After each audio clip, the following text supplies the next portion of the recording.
Всем привет, друзья! Это перевод на казахский книги Некрасова «Материнская любовь». Сәлеметсіздер ме, достар? Некрасовтың «Аналық махаббат» кітабын қазақшаға аудару жалғасады. өзіме бір сынақ ретінде болып тұр бұл. Қараңыздар, жалғастырамыз. Бізде 17-ші бет уәде бергендей, яғни асыра аналық, қатты аналық махаббат деген сөз не дейді? Бұл деген, яғни балаларға деген махаббаттың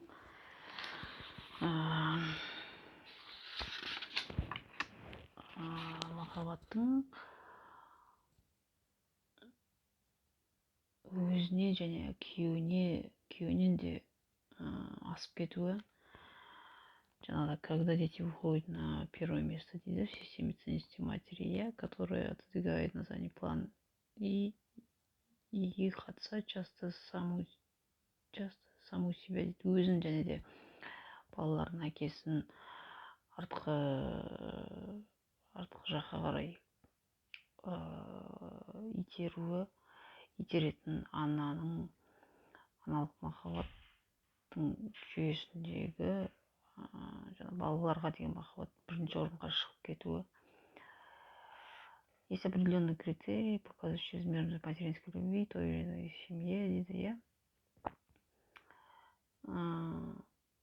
белгілі бір санаттар бар, яғни аналық махаббаттың қатты асып кетуі, яғни бұл деген сөз бірінші кезекте аурулардың пайда болуы, сосын күрделі жаңағы тағдырлар, балалардың күрделі тағдыры, екіншіден бұл күйеуінің тиісті деңгейде дамуы, оның ауруы, сосын жаңағы алкоголизм, ішіп кетуі, ішкілікке салынып кетуі. Үшіншіден бұл отбасылық қарым-қатынастардағы үлкен мәселелердің пайда бар болуы.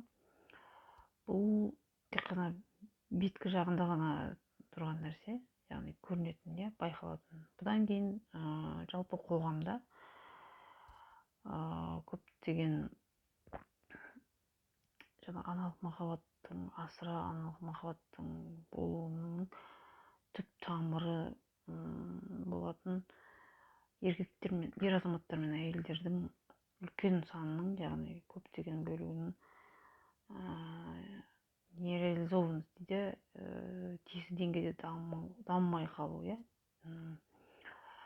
өздерінің ісінде, все это не плод моих фантазий, дейді. Бұл менің жаңағыдай ойлап тапқаным емес, яғни менің қиялым емес, дейді. Посмотрите повнимательнее вокруг, и вы увидите множество подтверждений тому, дейді. Айналаңызға қараңыз, дейді, және де сіз осының дәлелін көре аласыз, дейді. Осы айтқан сөздерін. А можно ли вообще это чувство матери назвать любовью, дейді? Бұл сезімді, аналық сезімді махаббат деп айтуға келе ме, дейді. На самом деле, негізінде истинная любви в нем как раз очень мало, дейді. Нағыз махаббат бұл жерде өте аз, дейді. Мұнда сондықтан бұны аналық сезім деп айтқан дұрыс, дейді. Махаббат емес,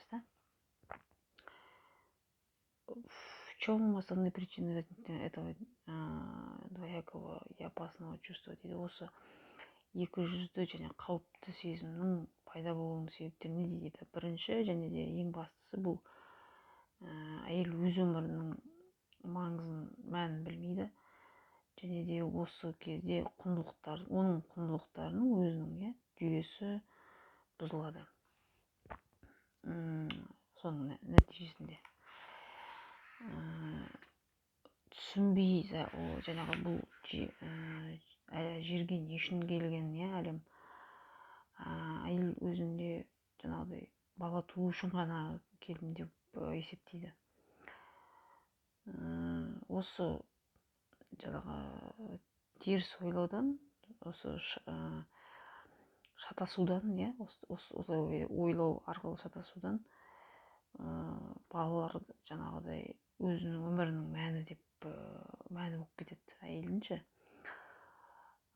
екінші себеп бұл ата-аналардың және де олардың ата-аналарының мәселелері, осы секілді, осы тектес. Яғни бұл жаңағы ата бабадан келе жатыр, және де ұрпақтан ұрпаққа таралуда, берілуде. Барып үшінші дейді моральдық қағидаттар болып табылады, діндік ережелер, сөздер, дәстүрлер, заманауи қоғамның дәстүрлері, яғни балаларды өмірдің бірінші орнына қоюға итермелейтін нелер, жаңағы қағидаттар, Проблема усугубляется еще тем, что святое материнство заложено религиями в самую глубину верований. Это является основой мировоззрения, да? Мәселе ушығатын себебі және де бұл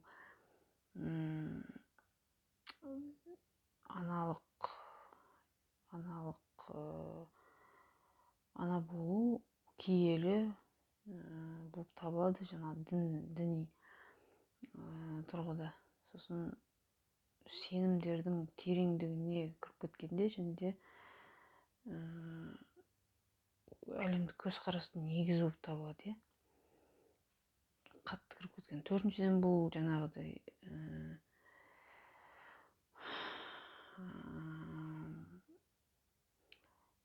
ананың жаңағы жануарлық сезімі, адамда қалыптасқан, яғни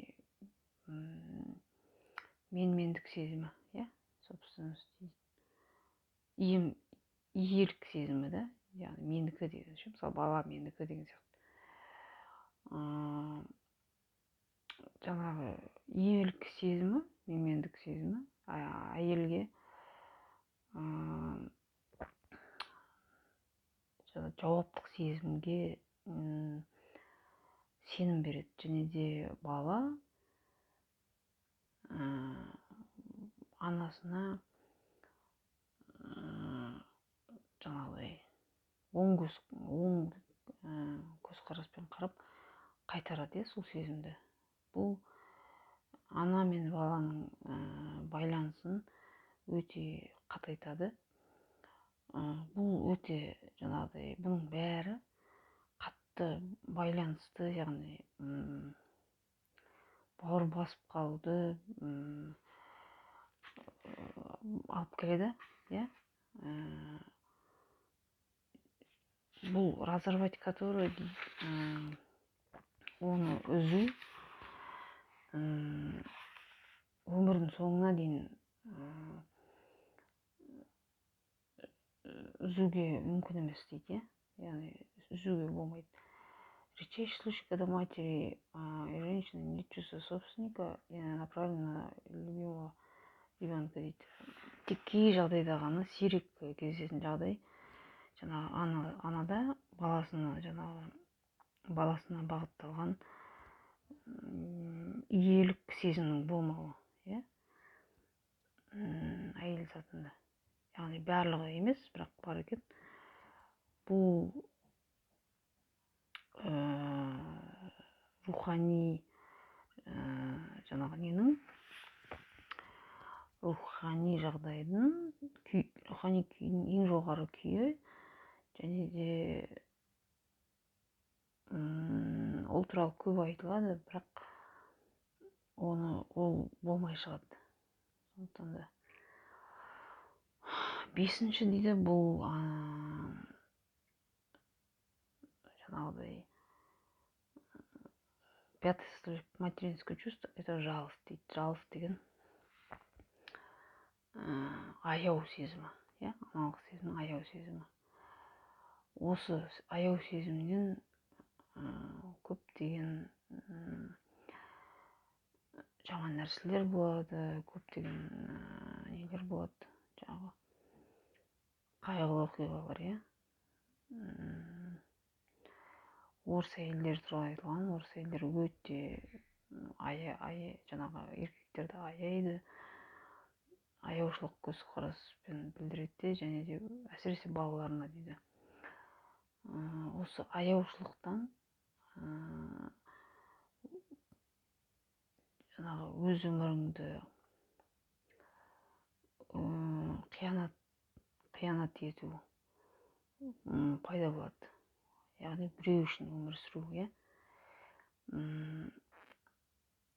аяушылық көбінесе махаббат сезімімен ауыстырылады. Яғни аяушылықты махаббатқа қарағанда білдіру, көрсету жеңілірек, сондықтан ол махаббаттың орнына келеді. Бірақ та аяушылық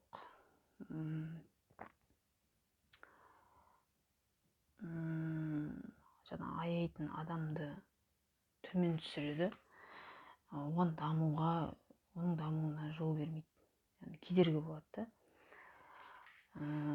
Жалеет слабых, болеющих коллег, закрепляя их в этом состоянии. Яғни аяушылықты әлсіз, ауыратын, немесе мүгедек адамдарды аяйды, және де оларды осы күйде қатайтады, бекітеді, яғни жақсыға сенбейді, өмір бақи солай қалып кететін секілді. Және де адамды қаншалықты аясаң, ол соншалықты оның мәселелері, күрделі проблемалар көбейе бастайды. Осындай, сосын бұндай әр отбасыда дейді, осы айтылған мәселелердің, әлемдік ғаламдық мәселелердің негізгі себебі айтылған бұл аналық махаббаттың аналық сезімнің асыра сілтеп жіберуі, сосын осылай өмір сүріп келеміз дейді. Бұл көптеген әрбір отбасында бар жағдай дейді. Және де бұл жерде мысалдар келтірген, бұл келесі бөлімдерде болатын болады. Тыңдағандарыңызға рахмет. Спасибо, что вы слушали.